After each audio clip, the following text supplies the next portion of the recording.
تو یہ پاکستان اب ہمیں منظور نہیں ہے، یہ پاکستان ہمیں منظور نہیں ہے۔ پاکستان اس لیے قائد اعظم نے آزاد نہیں کروایا تھا، ہمارے والدین نے اس لیے آزاد نہیں کروایا تھا کہ ہم یہاں پہ آ کے جہالت کی قید میں رہیں، یہاں پہ آ کے بھوک کی قید میں رہیں، یہاں آ کر حکومت کے نیچے اس طرح دب کے رہیں کہ جیسے یہ کلونیل گورنمنٹ ہو۔ یہ حکومت کیا ایسٹ انڈیا کمپنی چلا رہی ہے؟ اس وزارت میں کوئی عزت نہیں ہے، اس وزارت میں کوئی مقام نہیں ہے جس سے آپ پاکستان کو بہتر نہ کر سکیں۔ تو یہ نئی پارٹی اس لیے بنائی گئی ہے کہ ہم سچ مچ یہ سمجھتے ہیں کہ صرف لفظی کارروائی نہیں، اصل میں اب پاکستان کا نظام بدلنا ہوگا۔ اور کیوں بدلنا ہوگا پاکستان کا نظام؟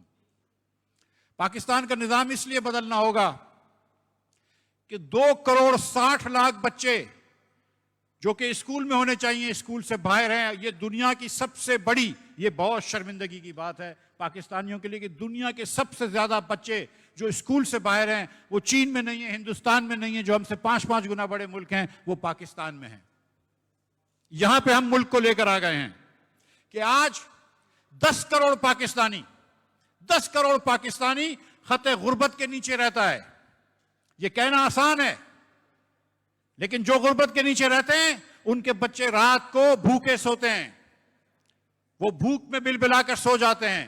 یہ پاکستان کی حکمرانی ہے، یہ پاکستان کا نظام ہے جس نے 40% ہمارے پاکستانی بھائیوں اور بہنوں کو غربت کے نیچے رکھا ہوا ہے، جہالت میں رکھا ہوا ہے۔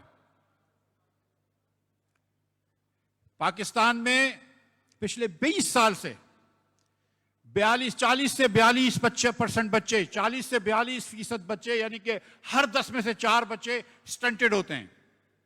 سٹنٹڈ کا مطلب ہے کہ جسمانی اور ذہنی طور پہ کمزور رہ جاتے ہیں کیونکہ ان کو خوراک نہیں ملتی۔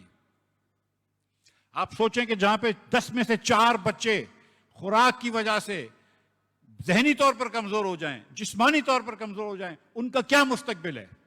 اور جب 40% بچوں کا کوئی مستقبل نہیں ہے تو اس ملک کا کیا مستقبل ہے؟ کیا یہ ملک آگے بڑھ سکتا ہے اگر لوگ آگے نہ بڑھیں تو؟ کیا کوئی ملک امیر ہو سکتا ہے اگر لوگ غریب رہیں تو؟ اور پاکستان میں خواندگی کا یہ حال ہے کہ Gambia, Sudan, Comoros, Nigeria, Mozambique, Papua New Guinea, Mauritania, Togo, Malawi, Timor Leste, Yemen, Nepal اور بھوٹان سب ہم سے آگے ہیں۔ ہم اتنے پستگی میں پہنچ گئے ہیں۔ یہ پاکستان کے نظام حکمرانی ہے، یہ دیا ہے ہم کو۔ ایک وقت تھا کہ پاکستان جنوبی ایشیا میں سب سے امیر ملک ہوتا تھا، اور یہ وقت دور نہیں تھا۔ 1994 1995 میں ہم سب سے آگے تھے، ہر ملک سے، ہندوستان سے آگے تھے، بنگلہ دیش سے آگے تھے، سری لنکا سے آگے تھے، نیپال سے آگے تھے۔ آج ہم بنگلہ دیش سے پیچھے ہیں، ہم ہندوستان سے پیچھے ہیں، ہم سری لنکا سے پیچھے ہیں، ہم مالدیو سے پیچھے ہیں، ہم بھوٹان سے پیچھے ہیں، ہم ہیومن ڈیولپمنٹ میں نیپال سے پیچھے ہیں۔ صرف افغانستان کے علاوہ اس خطے میں تمام ممالک سے، سینٹرل ایشیا کے ہو گئے، ساؤتھ ایشیا کے ہو گئے، پاکستان پیچھے رہ گیا ہے۔ کیوں رہ گیا ہے پاکستان پیچھے؟ پاکستان اس لیے پیچھے رہ گیا ہے کہ پاکستان کا نظام درست نہیں ہے، کہ یہ نظام جو ہے یہ ایک شکاری نظام ہو گیا ہے، جس کو انگریزی میں کہتے ہیں پریڈیٹری اسٹیٹ بن گیا ہے پاکستان۔ یہ ظالمانہ نظام ہو گیا ہے۔